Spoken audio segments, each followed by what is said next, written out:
Welcome back to the Community of Innovation podcast, brought to you by the Center for Aging and Brain Health Innovation, otherwise known as CABI. I'm Allison Sekuler, President and Chief Scientist at CABI and the Baycrest Academy for Research and Education. And I'm Rosanne Aleong, Executive Director of Research, Innovation, and Translation at the Baycrest Academy and the Director of Research, Innovation, and Translation at CABI.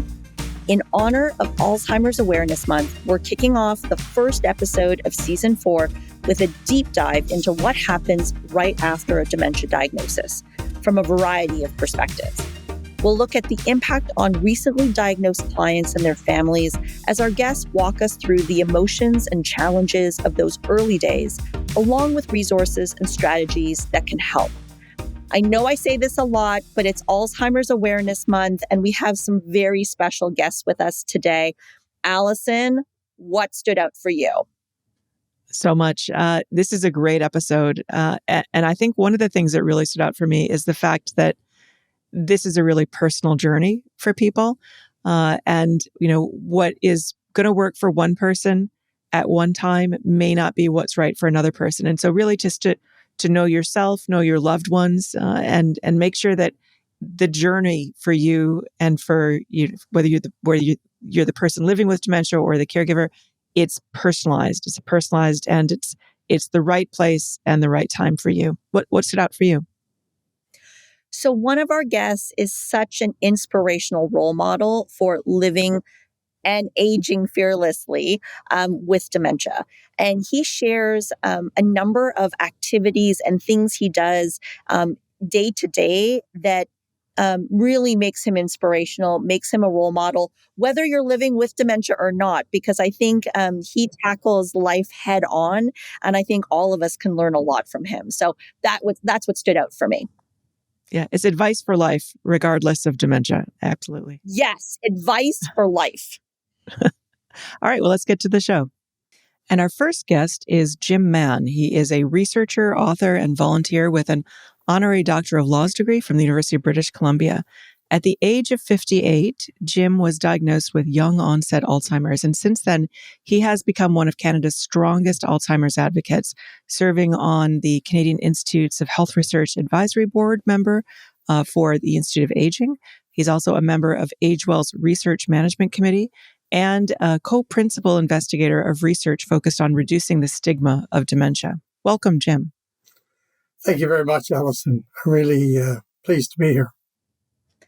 Our second guest is Dr. Anthony Levinson, a psychiatrist, the director of the Division of E-Learning Innovation, and the John R. Evans Chair in Health Sciences Educational Research and Instructional Development at McMaster University. He is also the co-developer of the iGeriCare.ca web-based dementia care partner education platform. His area of research is technology-enhanced teaching and learning, studying how to use various web technologies and apps to improve health education for health professional learners and the public. Anthony, welcome to the pod. Thank you very much. Great to be here. And last but not least, our third guest is Robin Mitchell.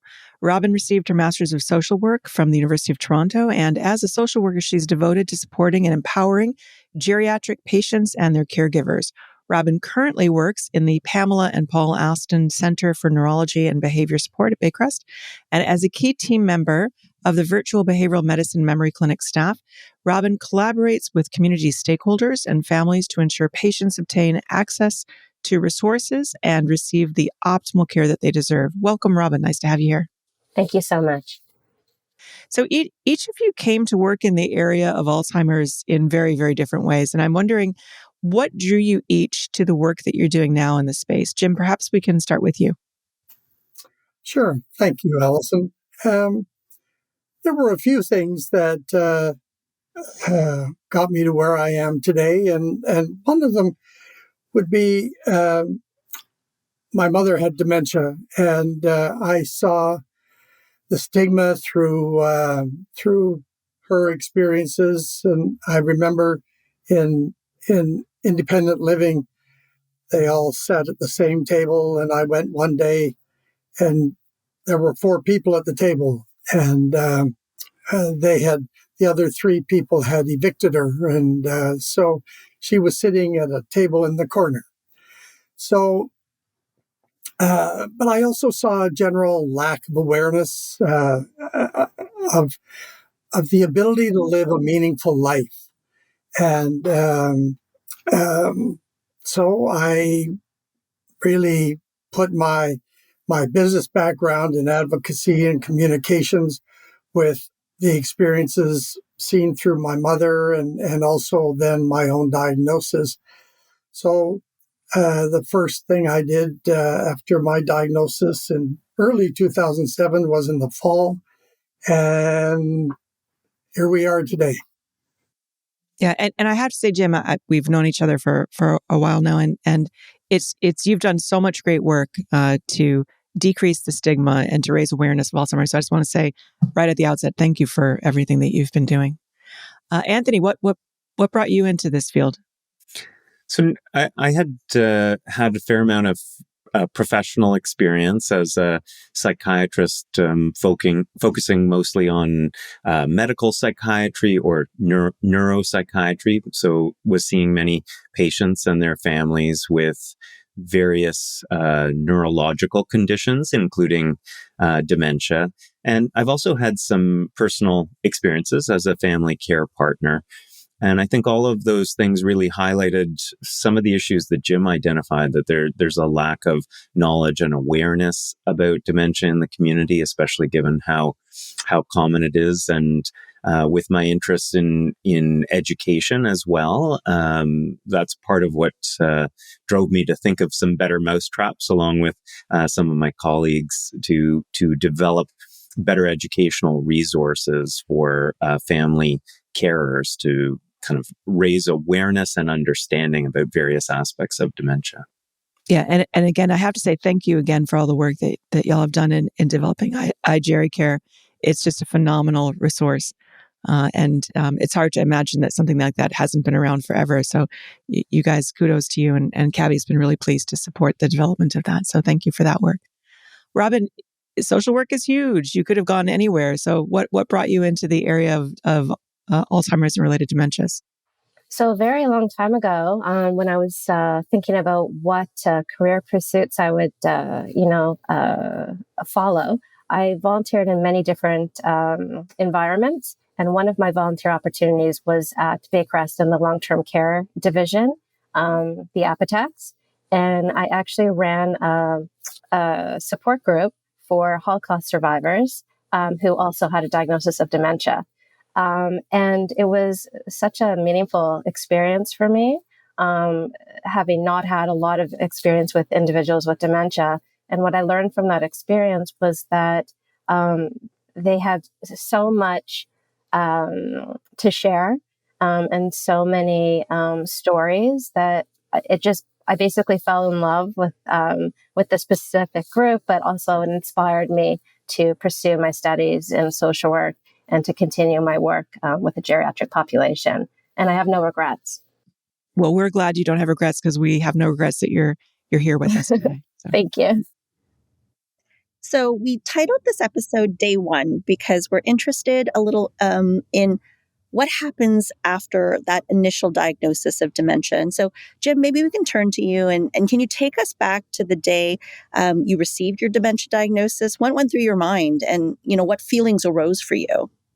I had said to my doctor 2 years perhaps before I was diagnosed that he and I really needed to talk because I had memory issues but you get creative and you never really go back to that. But finally, there were a couple of incidents that one right after the other that made me go to the doctor and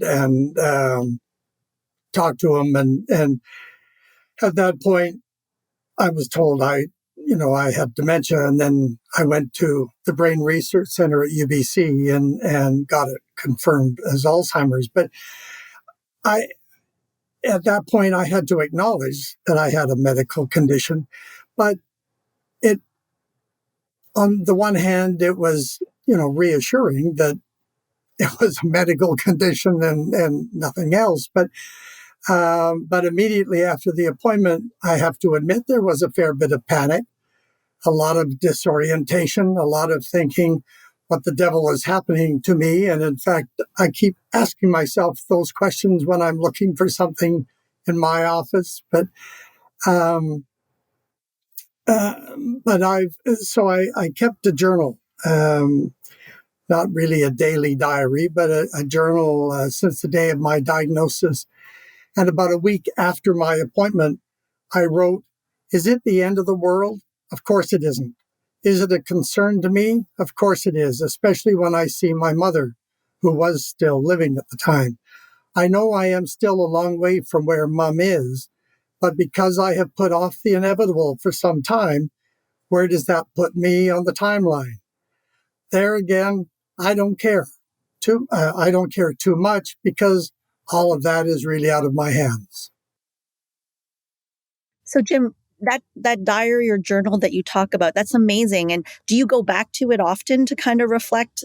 And now you're years into the journey. Do you find it helpful to have those kinds of memories and you're able to reflect on your journey even to the present day? There are times I do. It is interesting to go back and read some of how I felt about certain situations, and but it also just sort of reinforces that I have moved further along.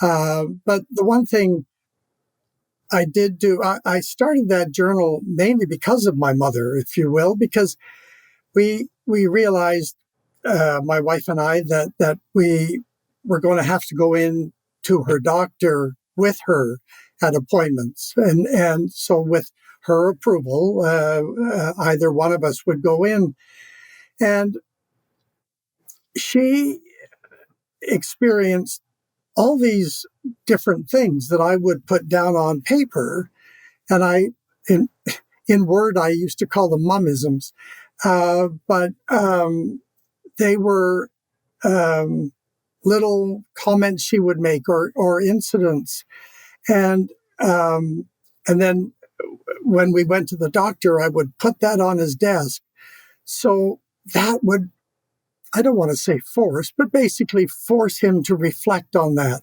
to understand what was happening. Because as I'm sure we all know, that a person with dementia will go to a doctor's appointment and look really, really good, and sound really good, and say, "Oh yeah, everything's fine." And so that's when I realized that for me, I wasn't going to remember to tell the doctor this or that. And so now I see a geriatrician, and so between the last appointment and the next appointment, I write things down, and then about a week before, I send it to him by email. So there again, he has record of what's been going on. And I will say that he has said how much he has learned from me about the lived experience that has helped him in certain circumstances. So I feel really quite pleased with that. Yeah, it's such a good strategy. I mean, not just for individuals who are living with Alzheimer's, but for everybody. When anyone goes to a doctor, they often get nervous and forget to say things. So I also will write things down in advance, just because you'll forget what you're leaving. Oh, I forgot to say this. So it's such a great strategy. But it also gives you on the doctor too. It exactly makes him focus, or her. Exactly. Yeah.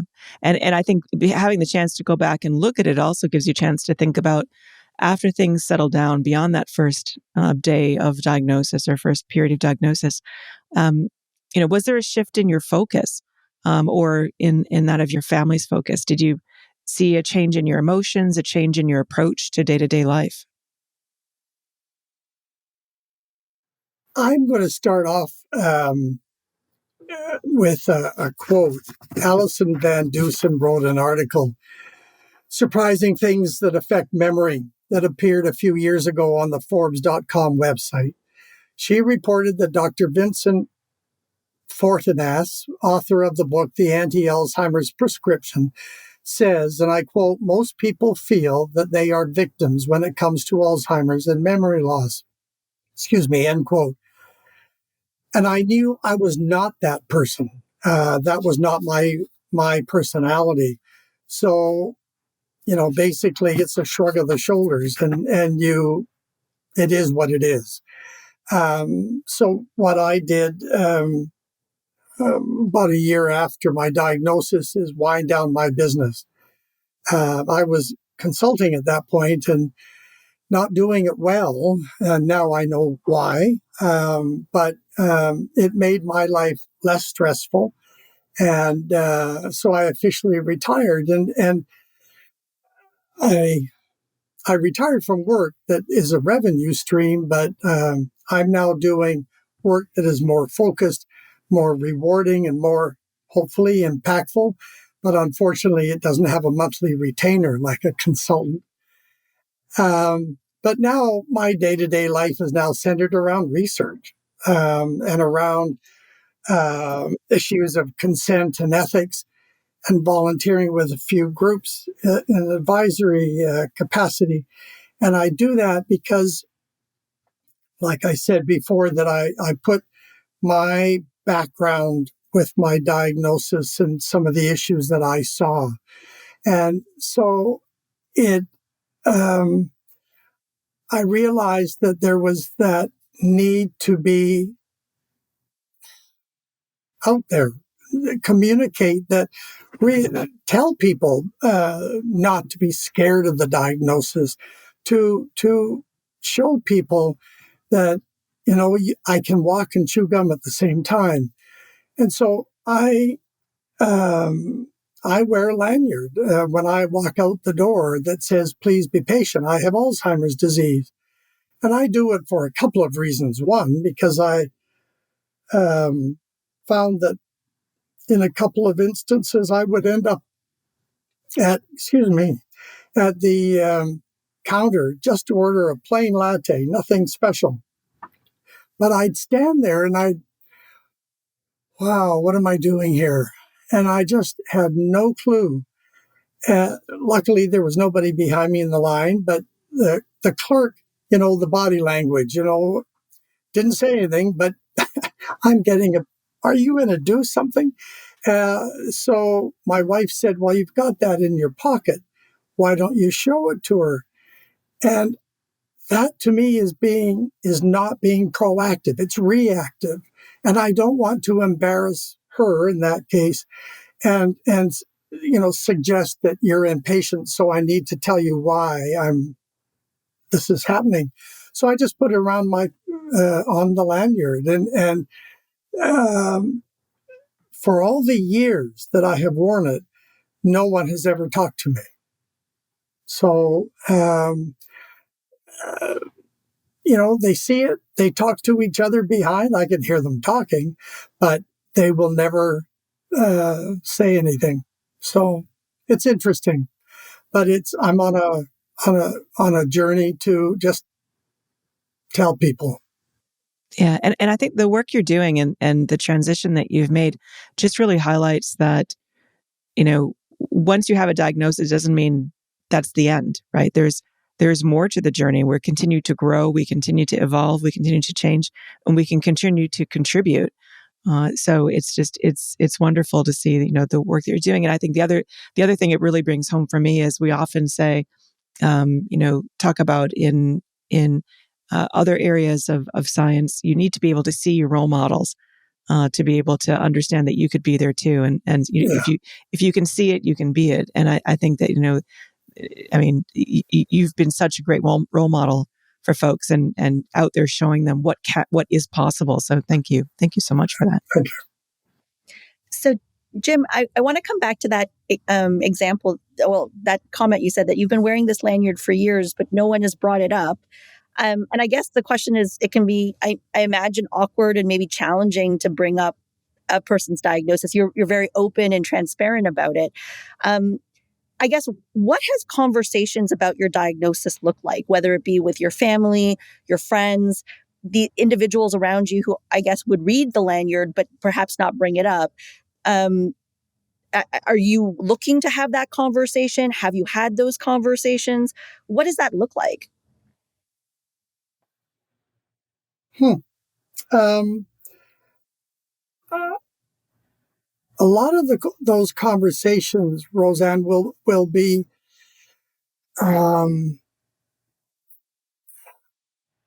focused less on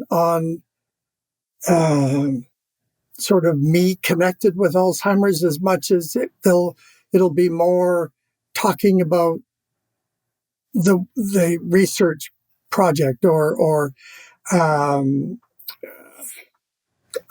I guess in some ways the amazement that I am doing some of the things that I do, and so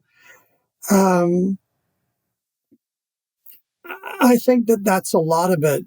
What I am thankful for, and in a lot of ways, it's because I have been so active that it is. There's been a much better there's been a much better understanding of how to communicate with people with dementia. I remember many years ago, actually, my first research project that I was on, one of 3 people with dementia advising the researchers. And there were a group of people with dementia in the room. And I remember this one individual saying that after his diagnosis, he and his wife and I think they had 3 children, would be like in the living room, and he said they were not talking to him, and that's what I guess I'm a bit strident in really no, this is not going to work, and it's not necessarily a familial situation, but there was some banking thing that we were doing, and there were 3 of us, my wife and I, and this other person who was going to be the power of attorney on my wife's on our big bank account, and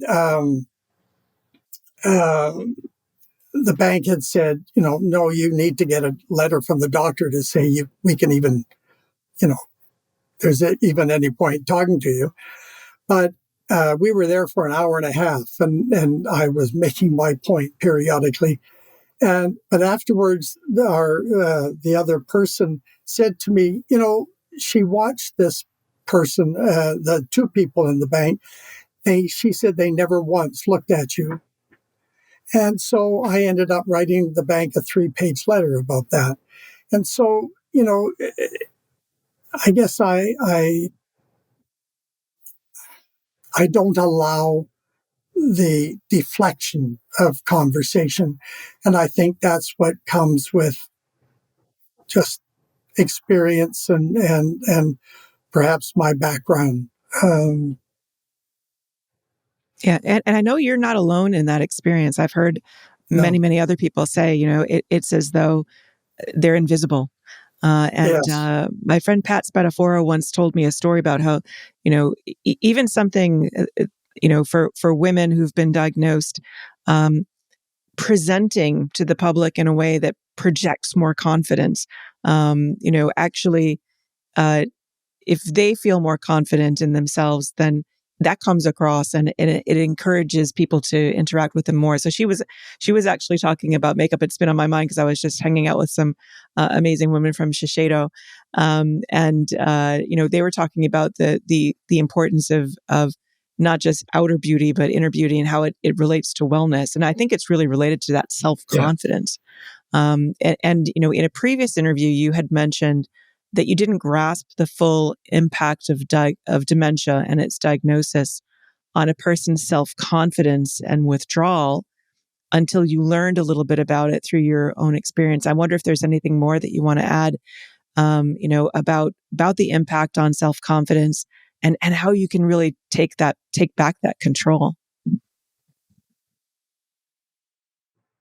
Yeah, I did not understand it because when my father had passed away a number of years before, and so my mother was in her condominium for a number of years after his death, and we didn't understand at that point that she had dementia, but she would not go out very often from her apartment, and we used to say, "Why don't you go for a walk? Just around the block or something like that." And she wouldn't do that. And she had a very nice neighbor who would come and every Tuesday or whatever it was, because he was going shopping for his wife. So he would go to my mother and say, is there anything you need? And so we used to say, well, go with him, go with Stan, walk and she wouldn't do that. And so fast forward to me, then we had a chocolate Labrador before my diagnosis and after for a few years, and so we would go for long walks, and I found periodically I would get disoriented and I'd be standing up the corner and have no clue why I was there and so on. And so she would actually get me home. But once we lost our Labrador, I found that I could not go for a leisurely walk. And I think a lot of it was because you go to a corner and you stop, look, and listen. And I if I recall, I think once or twice I would look to the left and look to the right, and then I'd go, but I'd forget that there was a car on the left. And so I finally just, you know what? I threw up my hands basically and said, I just can't do that. And then so in where I live, where it's almost like 4 blocks long. So I thought I could just walk around, get a good walk, just walking around the blocks. And even that, I got halfway and then I just had no idea where I was. So I realized that uh, the hesitation, but a lot of it following a diagnosis, I talk about unconscious bias. In the back of everybody's mind is the stigma, is that idea that you go from diagnosis to long-term care. So that when a lot of people get that diagnosis, that's stuck in their mind. Yeah. And so not only are you getting the diagnosis, you're then saying, holy crap, there's this stigma, and you almost fall into a certain role. So I think it does have an impact on the individual until they find their footing, until they get comfortable with it. Yeah. So I guess Jim has so eloquently described his journey and his reaction. I want to turn to Anthony and Robin. Can you talk about your experiences on what happens when clients get that dementia diagnosis and the challenges clients and families face from your clinical perspectives? Robin, why don't we start with you? Jim, thanks for sharing all of what you've shared today. It really is so meaningful and it sounds very familiar to me because of the many patients and families that I work with and have spoken to over the years. The concept of self-confidence when you first get that diagnosis is very much impacted because you know who you are and you know what your life experience has been, and that's been your identity. And then all of a sudden you're given this this diagnosis, and often it feels like a label, and you don't know what's going to happen and how it's going to impact who you are. And the self-confidence piece does get impacted. It varies for different people. But what I find helpful in my experience with patients who, are early on in the diagnosis is giving them opportunity to research, to advocate for themselves, instead of me doing it for them, brainstorming together, and giving them that opportunity to move forward on their path and identify what would be helpful to them, and then allowing them to pursue that and then following up. So I've heard positive feedback from patients and families that after being given the opportunity, and believing that they have the ability to do that, gave them that push to move forward and was helpful in that moment. So empower them, essentially, like give them ownership and empower them to be Yes. a partner. Yes. Treat them as who they are, and believe that, that they have the ability. And if they need help, support them in that, in identifying where the gaps might be. But, motivate those individuals to pursue, different opportunities, make the phone calls, advocate, do the research. And it goes a long way, I have to say. Not just from my personal observations, but from feedback from the clients themselves and also the families. Most of the time when I come in, it's when individuals are later on in the disease process, maybe moderate to severe dementia. So I have less opportunity to work with the patients because of they may not have as much insight at that point. So I mostly work with the caregivers. And their reactions to the diagnosis are so varied, and it's really anywhere from, yes, I'm not surprised because of, what's been going on, to complete shock, and disbelief, anger, fear, worry. So many emotions.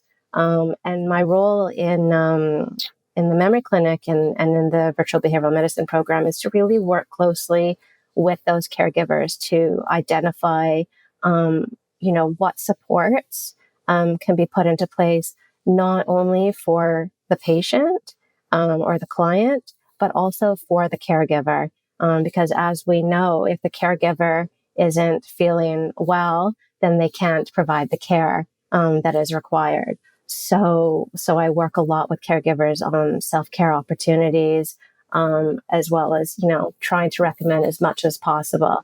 But aside from all of the support and strategies that I offer, I find the most meaningful role that I have is that these individuals have somebody that they can contact when they need to contact that person. Because often in the healthcare system, as everyone knows, it is a broken system, and people feel very lost and have a hard time navigating, healthcare in Ontario for certain, and I'm sure across Canada. So the caregivers on an ongoing basis say, can I call you again? And just knowing that they have that opportunity is quite significant. I think that aligns really nicely with, what Jim is talking about his circle, about his family, his wife. I guess, Anthony, I turn to you. In your experiences, is what Jim and Robin said resonate? What has been your experience with that initial diagnosis? Yeah, I think there's so much of what both Jim and Robin have articulated that is, I think, the experience of many families. One, I think, Jim, you really nicely highlighted, whether we talk about it as self-confidence or not, but as much as we see stigma in society and the folks at the bank who wouldn't talk to you, or the folks in the line at the cafe that wouldn't, there's a fair amount of self-stigma, as you put it.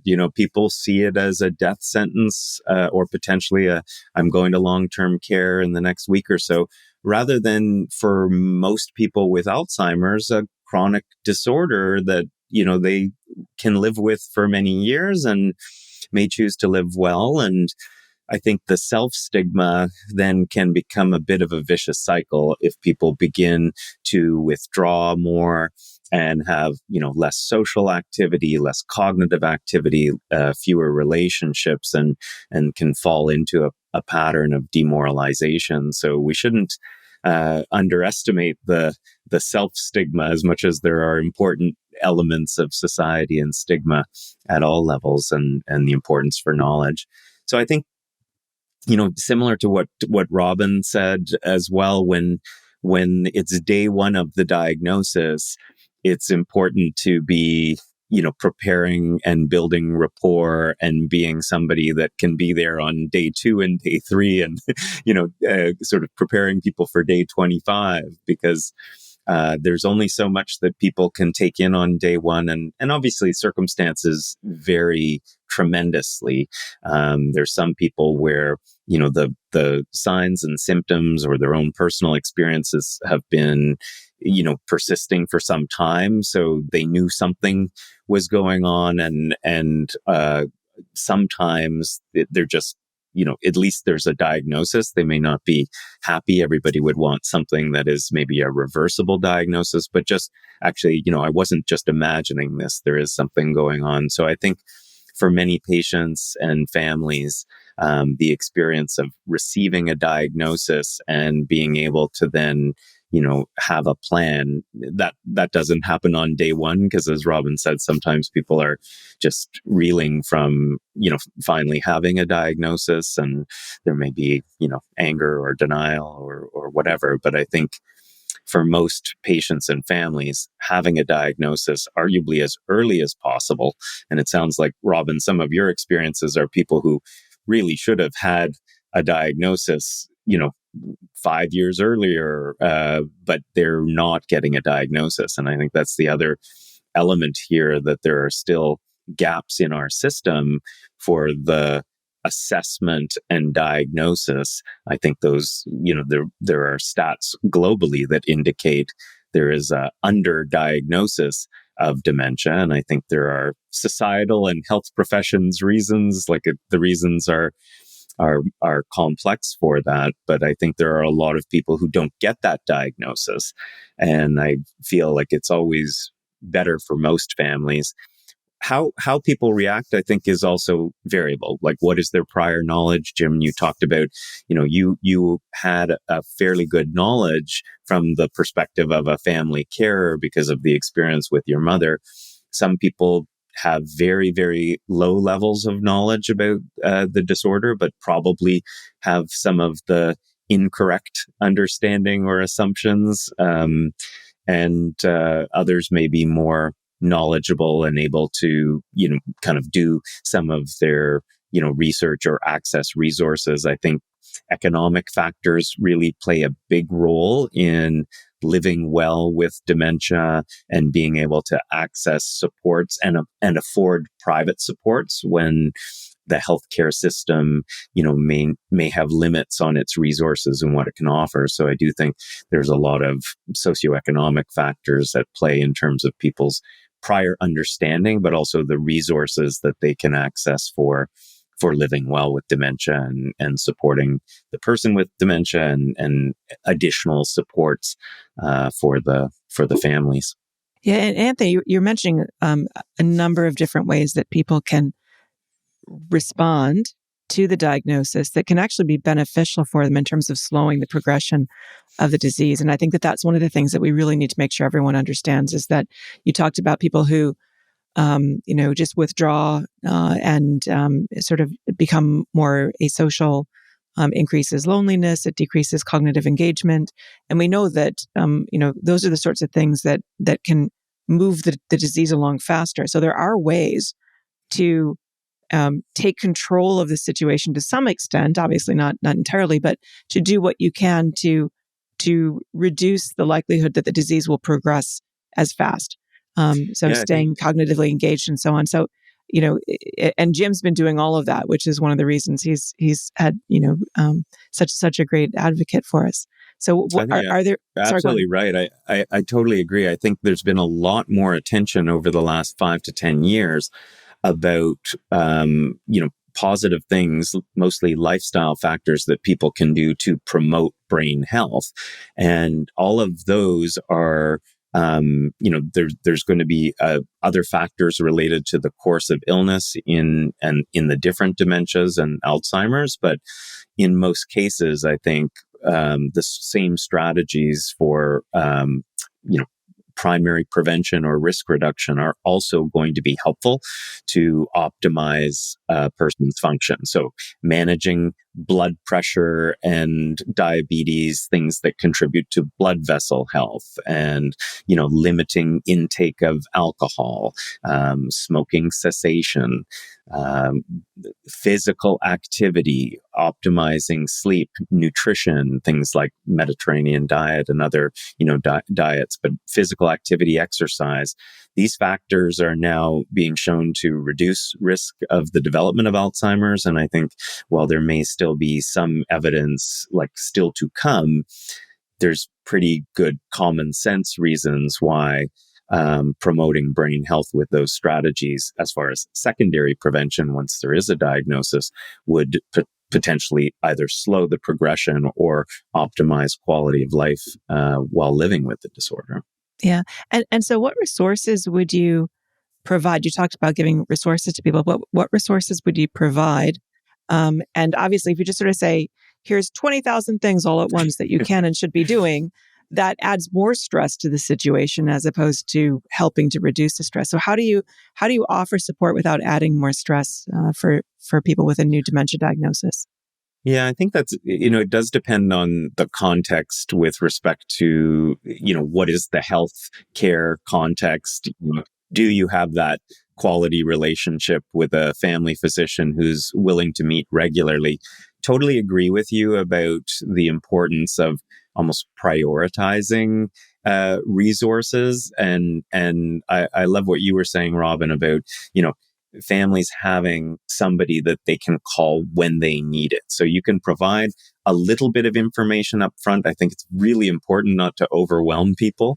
There are some excellent programs like the Alzheimer's Society's First Link and, generally regional and community Alzheimer's societies. But sometimes it's too much too soon for families if it's right out of the gate and they're like, I'm not ready for that and then now. I find that they don't actually follow up.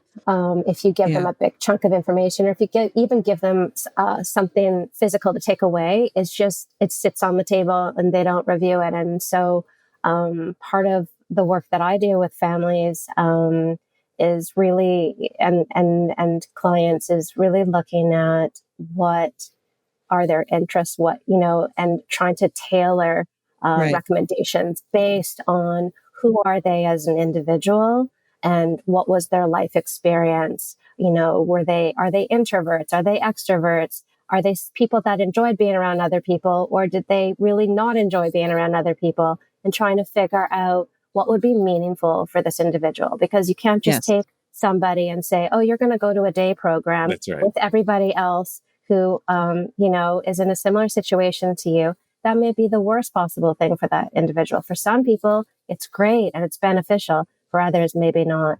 And I agree 100%. And I think it's just a really tough thing for the person living with dementia and the families to find that navigator who's going to tailor the information. But I do think that sort of tailoring the approach, whether it's like which health promotion lifestyle factor to focus on, because it's like, just focus on these 10.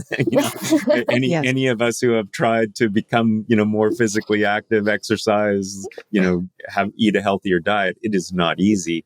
So, there has to be some prioritization and I think tailoring it. Whereas there will be some families that are like, yes, give me give it all to me. I want to digest it. I'm ready for this, but I Right. think for most it's too much.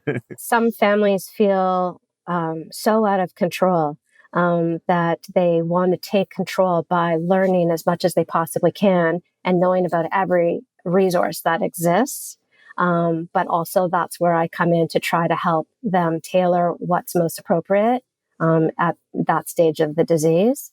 I also find it's interesting that some families, when they first get the diagnosis, they want to almost cocoon with their loved one.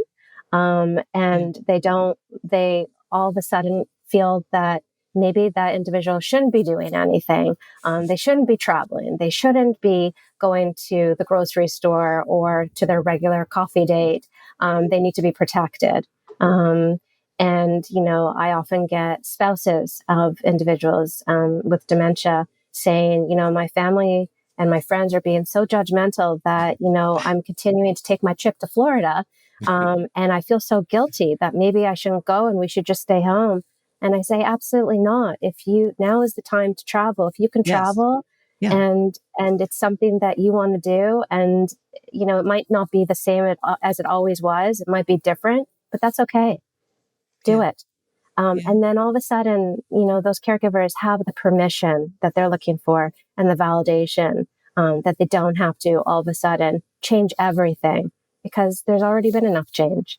So let them have some normalcy. Yeah. And it's interesting because you talked before about how a lot of your work is with the caregivers as opposed to the individuals who've received the diagnosis. And, the caregivers also become quite isolated.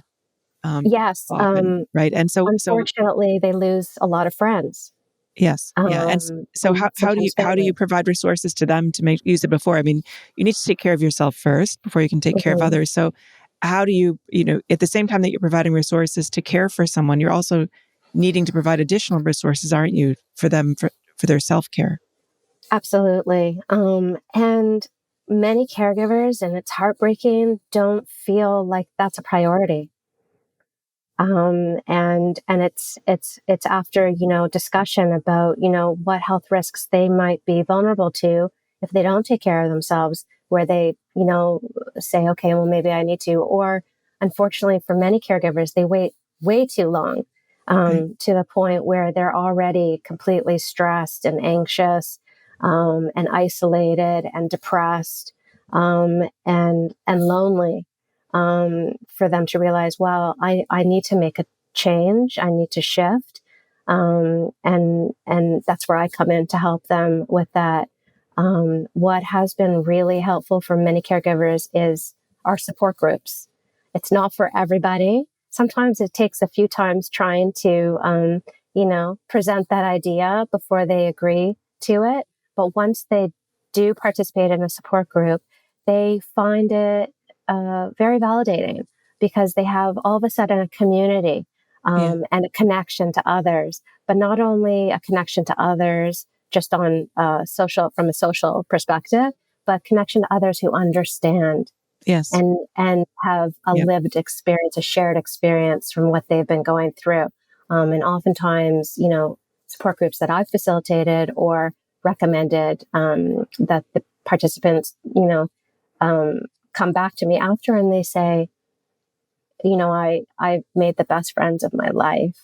And I'm going to continue to meet with these people, ongoing, after the group ends.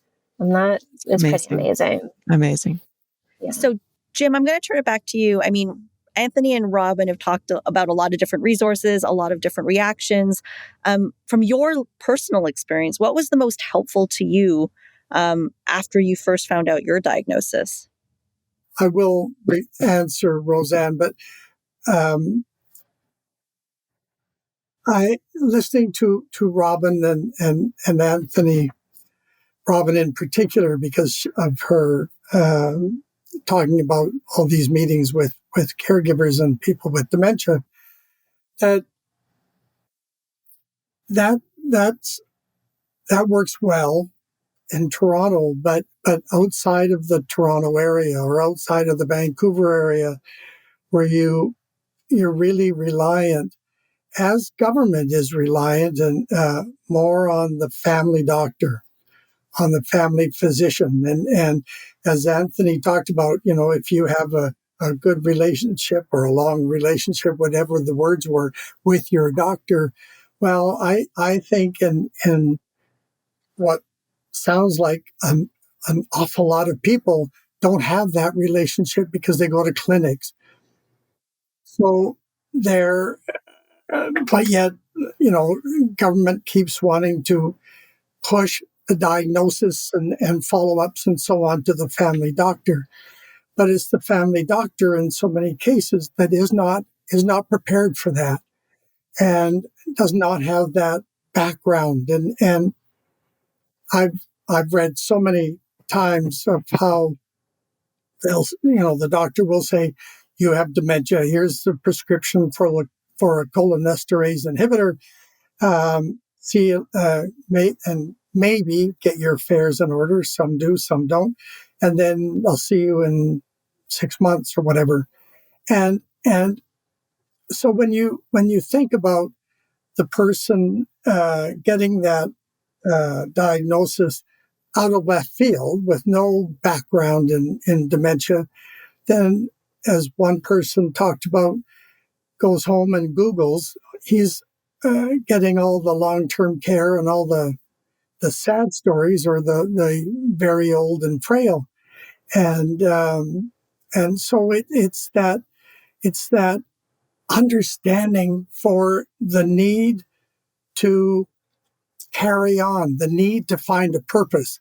Or as my doctor once said, you need a reason to get out of bed in the morning. And that's what a lot of people don't understand. And sometimes the caregiver will be the one that will, as you said, Robin, want a cocoon. You become overprotective. I was lucky. I had a long relationship with my doctor. I was lucky. I had my mother's experience. So while, as I had said, the reaction was still, wow, to my diagnosis, I still didn't need that adjustment time like so many other people. So for me, what is helpful is getting the family doctor community of the family medicine to better understand, if you will, or understand dementia from the non-medical perspective, and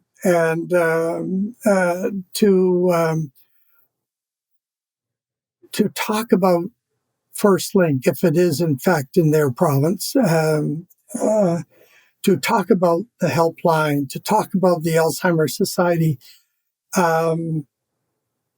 because at least First Link will follow up and ongoing follow up. How are you doing? What can we send you now? Type thing. And that's what they need to, because you're right. If you get too much information, it will sit on the counter because number one, it's overwhelming, but number two, they don't even want to read it. And so a lot of it requires that verbalization, that communication, that conversation, and to work it out, to get people to feel comfortable with it.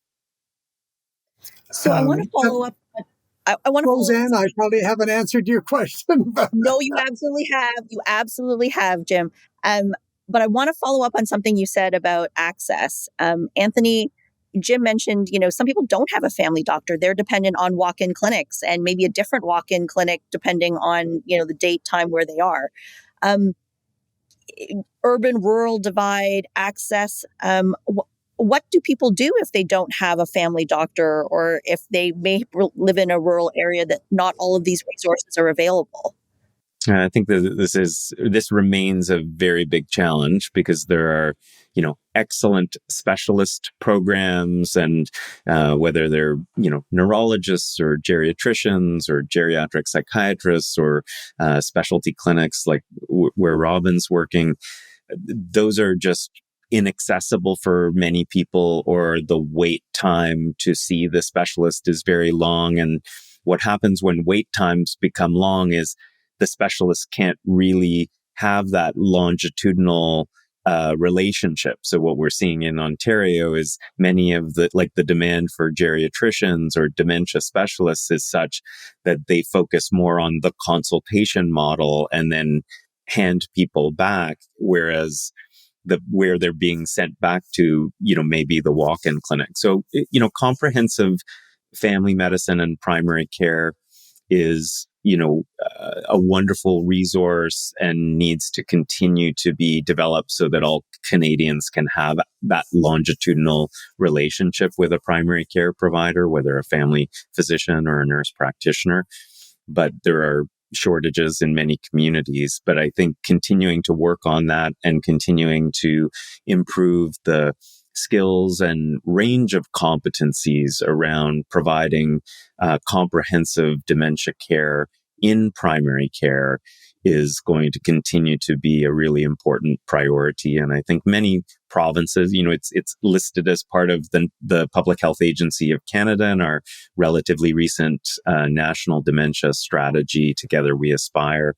And I think it's been identified that we need to continue to work on improving the education and training of our workforce generally, whether that's, primary care and raising awareness or others who may be unregulated or soon to be regulated professionals working with people with dementia.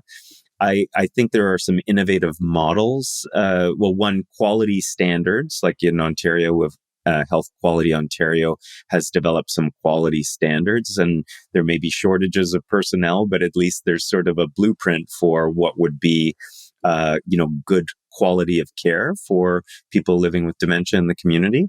And, I think those are at least pathways to work toward. There's some innovative models, such as memory clinics, that I think may be a good approach to try to complement, very busy primary care practices. But I think the trend is going in the right direction in terms of awareness of the education and training gaps, but we need more human resources who are, skilled in this area and able to support people in primary care. Robin, I want to turn to you because we mentioned in your bio that you operate in virtual behavioral medicine. So I'm wondering whether or not virtual behavioral medicine might address a little bit about what Anthony talked about accessibility. Can you kind of weigh in on that? Yeah, I was about to actually talk about it before you asked me. So we're thinking very similarly. So our virtual behavioral medicine program is really a niche expertise program for people with dementia with responsive behaviors. So yes, we are a virtual program, and we will treat anybody across Ontario, but there's very specific admission criteria to the program. So a diagnosis of dementia, and an associated behavioral disturbance. And so there is a high demand and need for it, but that is primarily our focus.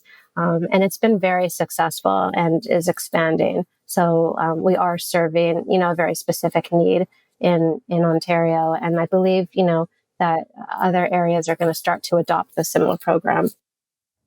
But I guess the question is whether it could be a blueprint for more broader dementia care, this virtual model. Yes, maybe. Although with diagnosis, it is, the assessments that take place are more comprehensive and meaningful in person. Right. So there are, maybe the follow-ups, which we do in the memory clinic. We do OTN follow-ups with individuals that aren't able to come on site. And I think that they could potentially do the assessments online as well, but it's better in person. Got it. Yeah. And the other thing that presumably, I know that it can be done virtually, is some of these group sessions that we were talking about before, caregiver groups and so on, because, for example, one of the other programs that CABI has supported is the Baycrest Home program, which actually is providing things like group, caregiver support circles virtually. So is that another area where you think it could be quite useful? Absolutely, and already is. I refer many of my clients to Baycrest at Home for individual counseling as well as the support groups, the virtual support groups, and it seems to be that people prefer the virtual model, just in terms of convenience, and somehow it's easier to share when you're on your computer than in person for some individuals. So I think it is the modality works really well virtually. Having facilitated a virtual care group myself when I worked on the behavioral neurology unit in the hospital, it was specifically for caregivers of individuals with advanced dementia and responsive behaviors, and it worked really well. Yeah, and it's so important to make sure we've got that access for people living in rural areas, living, on indigenous reserves and so on, because the people who are at highest risk are the people who often have the least access to all of these kinds of resources. Anthony, you wanted to add something, I think. I think it's become a little bit of a cliche about the silver lining of the pandemic, but, many of these caregiver support groups and these were not happening, even though the technology existed and, there were some programs like the Ontario Telehealth Network and obviously telepsychiatry and some degree of telemedicine was happening pre-pandemic, but the much more widespread use of consumer-friendly technologies that could be done in the home. It obviously it's not for everybody, but it does have substantial benefits. And I think, as Robin was alluding to, the logistical advantages, even a cost advantages for those of you who enjoy paying for hospital parking. And even just the demands on a caregiver where it may be challenging to attend an appointment for time reasons, yes. Concerns about, just added pressure to it. So there's all kinds of reasons why virtual has been, I think, beneficial for many, even if it's not a cure for everyone. And, unfortunately, in some rural areas, connectivity is still hampered, so that you can do that connection via Zoom, but it may be costly because of dial-up or satellite, or a bit too fragmented for a really like a psychologically intense kind of support session in some cases. Right. Yeah. In our Leap platform, sometimes people are phoning in as opposed to coming in, just so that they still can have some of that social interaction. So there's ways around it, but it's not necessarily replace in person, but it's good that people are thinking more about these virtual approaches as well to increase access. In the pod, we like to make sure that, yes, we've had some wonderful conversation, but we always want to have some takeaways for the audience. And I'm wondering if each of you could just very briefly, in this next segment, give us, a little bit of advice on how to continue living fearlessly after a dementia diagnosis, both for the individual with a diagnosis and for their family. So, Jim, maybe we can start with you. What advice do you have to continue living fearlessly after a dementia diagnosis? I think it's a case of celebrating where you are. I mean, living fearlessly, acknowledge where you are and take advantage of opportunities as they come along. One of them being, support groups for people with dementia. I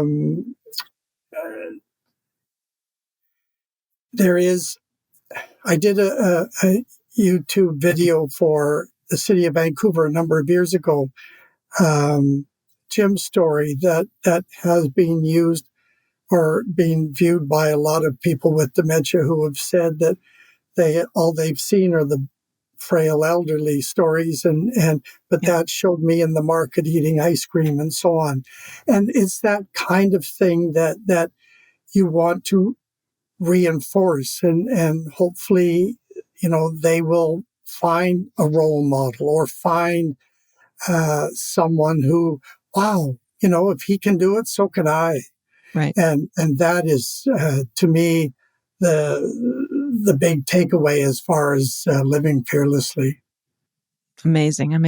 Anthony. I'm going to steal some of Robin's comments from earlier. I do think that it's okay. Recycle, reuse. It's okay.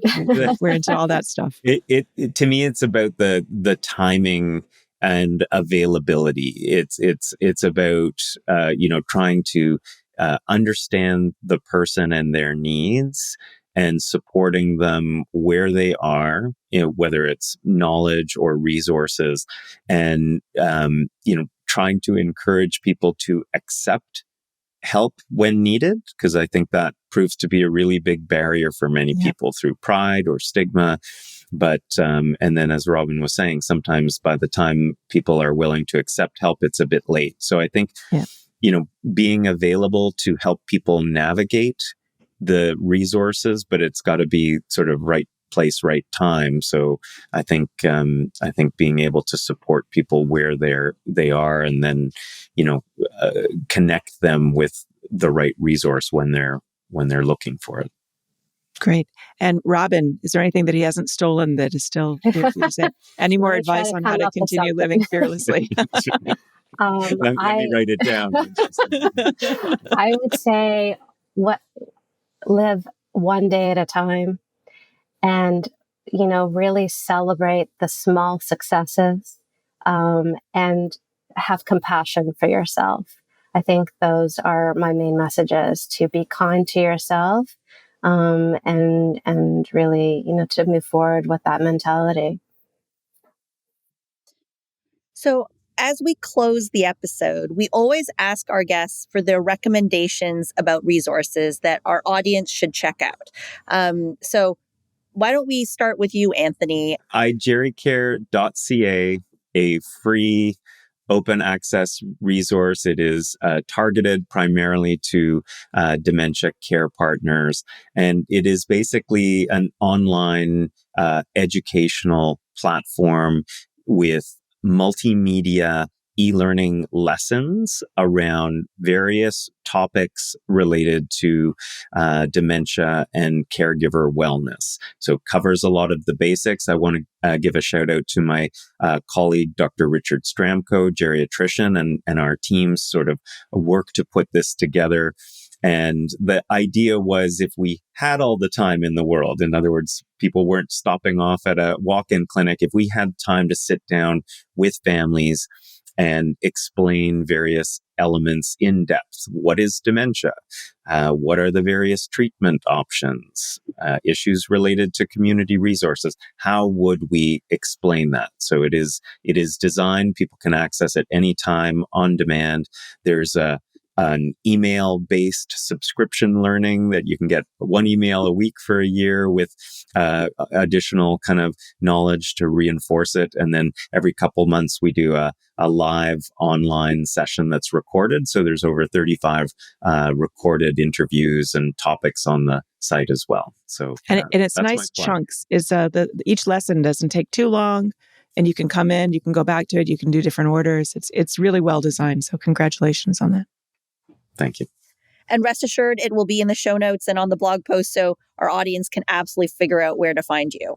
And shout out to Cabby, powered by Baycrest, for their support of iGeriCare. Jim, can I turn to you? What resource would you want to share with our audience? I am co-principal investigator of a project that has a group of 10 people with dementia in British Columbia. Few of the members are in rural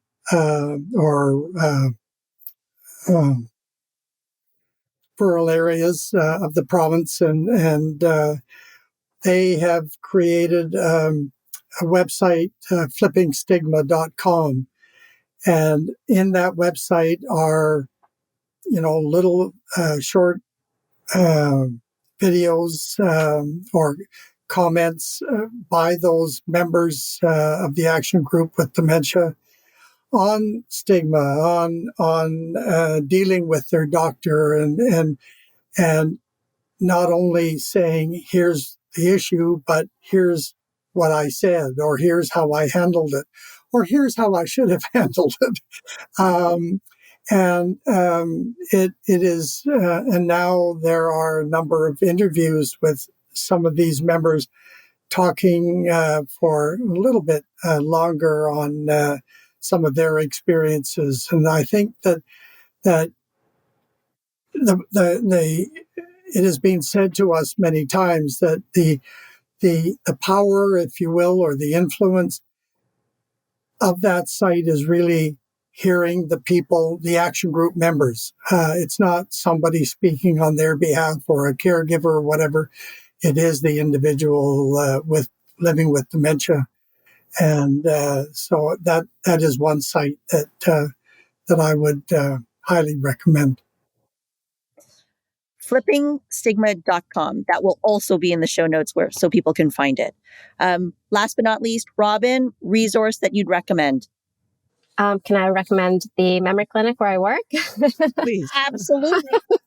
I have to say, I am so proud to be part of such an incredible team at the Pamela and Paul Austin Center for Neurology at Baycrest. Not only is everyone so capable and really veterans in their field, but they care so much. And I feel incredibly proud to be part of a team that, practice in such a caring and compassionate way. And the amount of people that we see in the memory clinic and virtual behavioral medicine is enormous. And to be able to be part of something where there is still individualized care, despite the quantity of individuals, is something to be proud of, really. Absolutely. Yeah.